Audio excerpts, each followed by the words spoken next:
huwa inevitabbli li jkun hemm ħsarat fin-netwerk. Jekk l-expectation hija li fin-netwerk xi darba se niġu zero il-ħsarat le.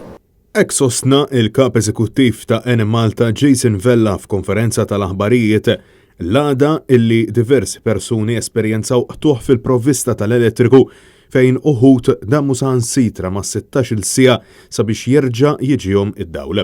Vella spjega li sal-5 ta' wissu d-domanda l-elettriku laħqet livelli rekord ta' 565 megawatt u għalhekk u insista il l-ħsarat li żviluppaw fl-aħħar jiem, partikolarment f'Witilajn, Naxxar u Mosta, kienu tort ta' sħana. Iżda mistoqsi mill-ġurnalisti x'wassal għal dan kollu Jason Vella ma kienx kapaċi jwieġeb bi preċiż. Ġieli tkun ġonta, ġieli ikun kejbel, u ovvjament dak li kun qed jiġri kun xi nħaraq jew disconnect jew xi ħaġa jiġifieri ma dawk huma ċ-ċirkostanzi li waslu għal-tuħ fid-dawl. U spjega li Eni Malta ħarġet numru ta' generators sabiex jagħtu s-servizz lura lill-klijenti għalkemm ammetta illi ma kienx possibbli li jitpoġġa generator kullimkien ammissjoni ta' limitazzjonijiet illi għandha l-Eni Malta taħt gvern laburista. Konna limitati ħafna b'kemm stajna nagħtu s-servizz lura malajr lil dawk il-klijenti affettwati.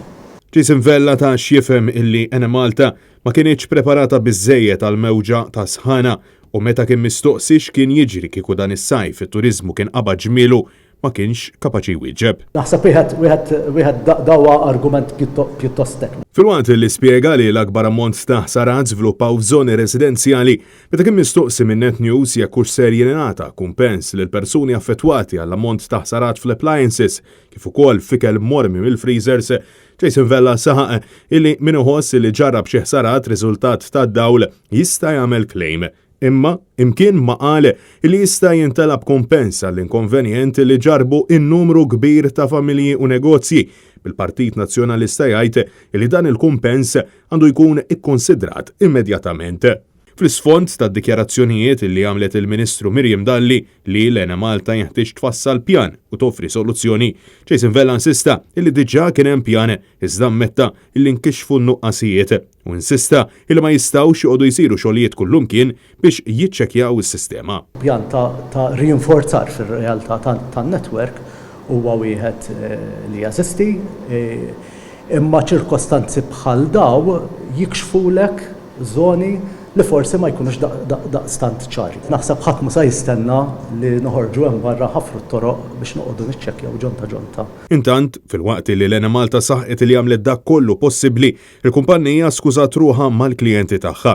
Dan minkejja l-pompożità tal-Gvern Laburista fl-aħħar 8 snin bwetet frivoli sa minn Ġunju tal-2013. Tajb ngħid ukoll illi rridu nsaħħu s-sistema tad-distribuzzjoni biex jonqsu l-interruptions.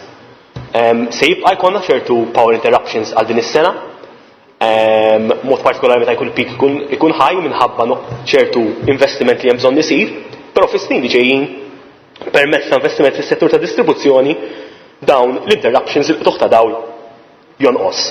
Illum li jinsabu fl-2021 u bir-raba Ministru Laburista tal-Enerġija, il-poplu għadu qed jistenna pjan u soluzzjoni biex ma nibqgħux nispiċċaw fidlam u l-tuħ ta' nifs f'nofs sajf qalil ieħor.